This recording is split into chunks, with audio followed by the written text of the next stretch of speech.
नमस्कार, सुस्वागतम, वेलकम, अभिनंदन। मैं हूं डॉक्टर वाय राखी, आपका स्वागत अभिनंदन करती हूं अपनी सीरीज जहां हम कृष्ण जन्माष्टमी मिलकर बना रहे हैं। क्या हुआ अगर देश में कृष्ण जन्माष्टमी नहीं बनाई जा रही, बट हम अलग तरीके से बनाएंगे।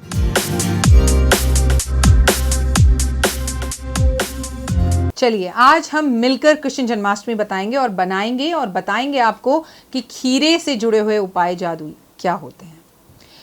खीरे का जो है कृष्ण जी से विशेषकर महत्व है। पहले तो खीरा गाय को खिलाना बेहद अच्छा होता है, इससे आपका बुध ग्रह अच्छा होता है और कृष्ण जी की विशेष कृपा होती है और गाय को खीरा बेहद पसंद होता है। लेकिन ठीक रात्रि 12 बजे एक सिक्का लेकर और उसमें ऐसे चीरा लगाकर, जैसे मैं लगा रही हूँ लंबाई में, खीरा लंबा होना चाहिए और ऐसे लंबाई में चीरा लगाकर और जय श्री राधे कर कर हम भगवान का जन्म लेते हैं। कहते हैं कि खीरा बीच में से चीरा और भगवान का जन्म हुआ। ये देखिए, ये बीच में से चिर गया और ये चिरते ही जैसे ही आप एक सिक्का इसमें घुमाते हैं तो कहते हैं प्रभु का जन्म हो गया। रात्रि 12 बजे चाहे जन्म आप अपने घर में कर रहे हो और चाहे आप सामाजिक तौर के मंदिर में हो, लेकिन एक खीरा अपने हाथ में पकड़कर, पंडित जी जो कर रहे हैं करने दो, एक खीरा और सिक्का लेकर इसको चीर दीजिए बीच में से और आप कृष्ण जी का जन्म अपने हाथ से कीजिए। कहते हैं कि कृष्ण जी का जन्म अगर खीरे में किया जाए तो इसका विशेषकर लाभ होता है। कन्हैया को खीरा बेहद ज्यादा पसंद है। अब आपके मन में सवाल होगा फिर इस खीरे का करें क्या। इस खीरे को घर लाकर सबसे पहले जब रात्रि 12 बजे आप व्रत खोलें तो इसके टुकड़े कर कर इसे खा लीजिए और खाकर देखिएगा 90% ये कड़वा नहीं होता। हमें रात्रि 12 बजे कृष्ण जी को खीरा काटकर जन्म देना चाहिए। कहते हैं कि खीरे का जो ये हिस्सा होता है वो बिल्कुल गर्भनाल की तरह होता है। जैसे एक बच्चा अपने गर्भनाल से माँ से जुड़ा होता है, वैसे ही खीरा देखने में गर्भनाल की तरह होता है। और ऐसा भी कहा जाता है, मैं भी ढूंढ कर आपके लिए लाई हूँ, खीरा जिसमें आप चीरा काटें वो थोड़ा सा उसमें ये डंडी होनी चाहिए। आप देख पा रहे होंगे ये डंडी है, देख रहे हैं ना, ये डंडी जरूर होनी चाहिए। डंडी थोड़ी मोटी भी हो सकती है। इसी में कृष्ण का जन्म करना चाहिए क्योंकि ये खीरे को गर्भनाल से जोड़ा गया है जिससे बच्चा अपनी माँ से जुड़ा रहता है। और जब हम इस सिक्के से लेकर इसके अंदर ऐसे काटते हैं इसको, तो हम कहते हैं कि हमने कन्हैया को जन्म दे दिया। इसका विशेष लाभ होता है और इस खीरे को प्रसाद के तौर पर आप खा सकते हैं। खीरे कम से कम 11 खीरे लेकर घर के हर शख्स को कृष्ण जन्माष्टमी वाले दिन सुबह से ही कृष्ण जी के झूले पर, जहाँ मंदिर होता है वहाँ पर अर्पण करने चाहिए। और लॉकडाउन की वजह से अगर लगता है कि मंदिर बंद हैं और खीरे अर्पण नहीं कर पा रहे हम, तो 11-11 खीरे लेकर आप गाय को खिला दीजिए। नहीं तो 11 किलो खीरे ले आइए और पूरा परिवार उन खीरों को हाथ लगा दे और घर का कोई भी एक शख्स जाकर वो खीरे गाय को खिला दे या कृष्ण जी के मंदिर में अर्पण कर दे। क्योंकि कृष्ण जी के मंदिर में जन्माष्टमी वाले दिन बहुत खीरा अर्पण किया जाता है। जहाँ उन्हें झूला झूला रहे होंगे उनके आसपास खीरा खीरा खीरा, और दूसरी चीज़ तुलसी दिखाई देगी, तीसरी चीज़ मक्खन मिश्री दिखाई देगी। तो खीरे के विशेषकर उपाय हैं। खीरे का खास प्रसाद भी बनाया जाता है और मैं डॉक्टर वाय राखी आपसे कहूँगी, अगर आपने अपने घर में लड्डू गोपाल रखा हुआ है तो रात्रि 12 बजे खीरा कद्दूकस करके रखिएगा, उसके रस से भगवान को स्नान कराइएगा, लड्डू गोपाल को स्नान कराइएगा। अगर आपके घर में लड्डू गोपाल नहीं है तो आप खीरे का जल लेकर, थोड़ा सा आपने खीरे का रस निकाला, यहाँ से इस मोर पंख को काटा और मोर पंख के अंदर डुबो डुबो कर भगवान को खीरे का रस जो है वो छिड़क दीजिएगा। उससे भी भगवान बेहद प्रसन्न होंगे। ये है खीरे के चमत्कारी उपाय जिससे अनिष्ट, आपके घर का कोई बुरा चाहता है, आपके घर का कोई अहित चाहता है, तो वो सब रोग दोष कष्ट नष्ट नजर तंत्र विद्याएं परेशानी तकलीफ गोपाल अपने आप खत्म कर देंगे। खीरे के ये चमत्कारी उपाय आप जरूर कीजिएगा। खीरे का प्रसाद रात्रि 12 बजे भगवान को भोग जरूर लगाना चाहिए। कुछ खीरे लाकर अलग रख दीजिए। खीरा कृष्ण जन्माष्टमी वाले दिन सुबह भी भगवान को अर्पण कीजिए। खीरे के स्नान पानी से उन्हें स्नान कराकर हरे रंग के प्यारे प्यारे कपड़े भी उन्हें पहनाइए। क्योंकि ये बात हमेशा समझ लीजिए, सावन भादो का महीना है, सावन निकल चुका है, भादो का महीना है। भादो की कृष्ण पक्ष की कृष्ण जन्माष्टमी पर उनका जन्म रात्रि 12 बजे ठीक हुआ है, तो उन्हें खीरा बेहद पसंद है। इसके साथ साथ खीरे के छोटे छोटे सलाद काटकर उसमें नींबू नमक डालकर भी भगवान को खीरे के सलाद का भोग जरूर लगाएं। और जो लोग आ रहे हैं जिनके व्रत नहीं है उन्हें भी आप ये खीरे की सलाद भोग के रूप में दे सकते हैं, जिससे भगवान अत्यधिक पसंद होते हैं। खीरा मां सरस्वती को भी बेहद पसंद है। कन्हैया को खीरा अर्पण करने के साथ साथ मां सरस्वती को भी अपने बच्चों के हाथ से खीरा अर्पण जरूर करवाएं।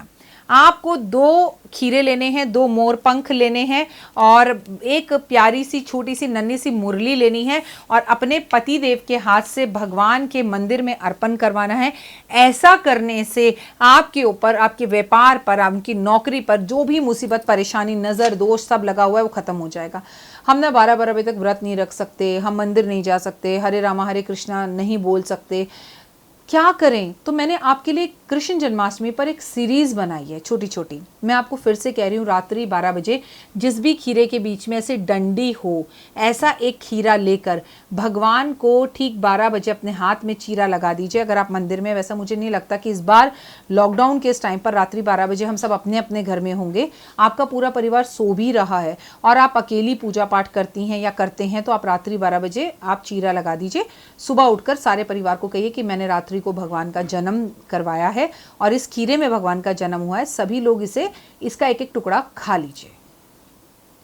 भगवान को खीरे के साथ साथ मक्खन मिश्री का भोग रात्रि 12 बजे जो भी लोग लगाते हैं वो भगवान के अत्यधिक प्रिय होते हैं और भगवान की उनके ऊपर विशेष कृपा होती है। जो लोग खीरा और तुलसी कृष्ण जन्माष्टमी वाले दिन मंदिर में ब्राह्मण को भेंट स्वरूप देकर आते हैं, क्योंकि कृष्ण जी ब्राह्मण का ही रूप हैं, ब्राह्मण को कृष्ण का ही रूप कहा जाए तो अतिशोक्ति नहीं होगी। उन पर भी भगवान की और कृष्ण राधा की विशेष कर कृपा होती है, भगवान उनसे बेहद ज़्यादा खुश होते हैं।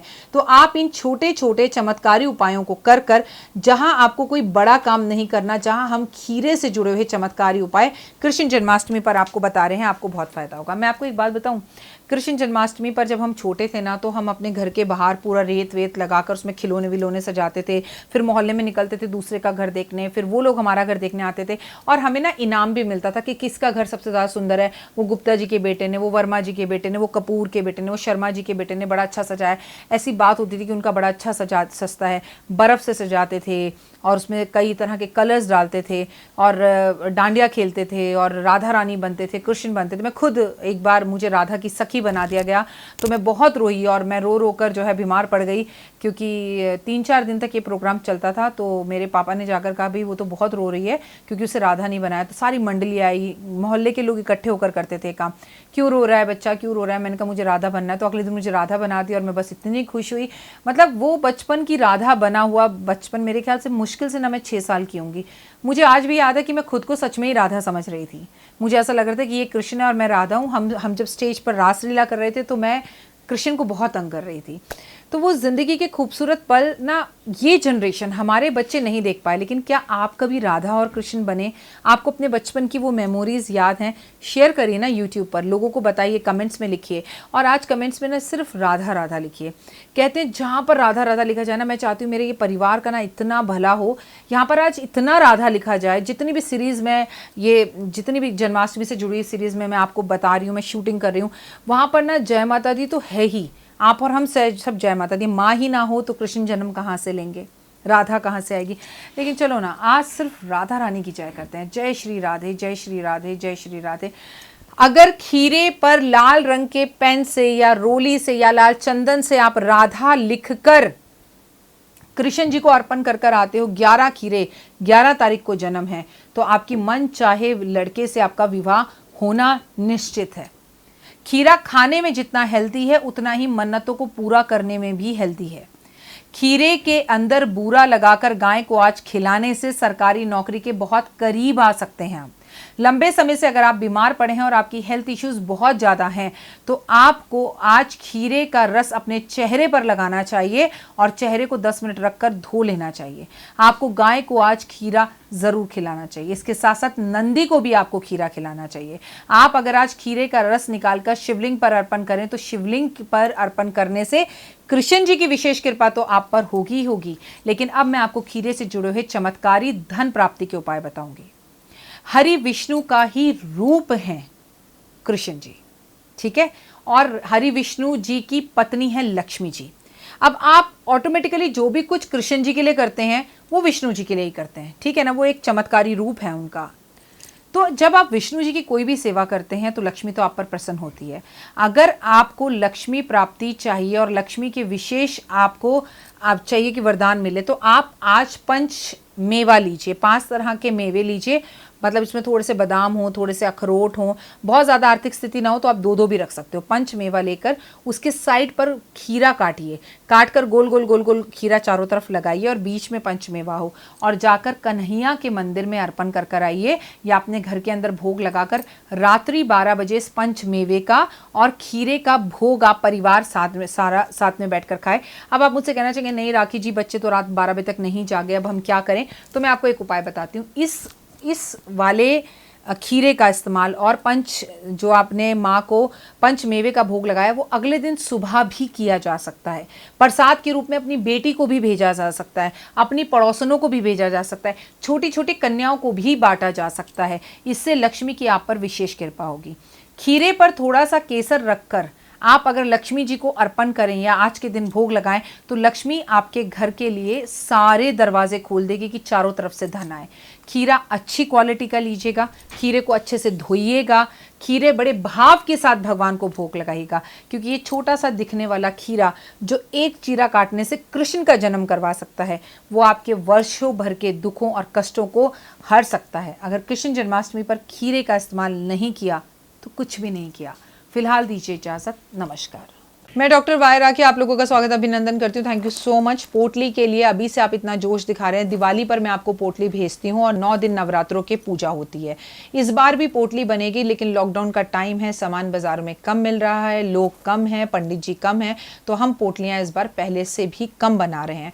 अगर आपको वो चमत्कारी पोटली चाहिए जो दिवाली पर मंगाकर आपने पिछली बार अपने घर रखी थी, तो आप हमसे संपर्क जल्द से जल्द करें, क्योंकि पोटलियों की बुकिंग शुरू हो गई है और गिनती की पोटलियाँ बनेंगी और ये पोटली आपके घर आपको पहुंचाई जाएगी। अगर आप पोटली चाहते तो ऊपर दिए गए तीनों नंबरों पर फोन करें, लेकिन जब भी आप पोटली के लिए फोन करें सबसे पहले मेरी ये सीट देखें, माँ सरस्वती को देखें, पूरा ऑफिस देखें कि आप पोटली सही राखी से मंगवा रहे हैं या नहीं मंगा रहे।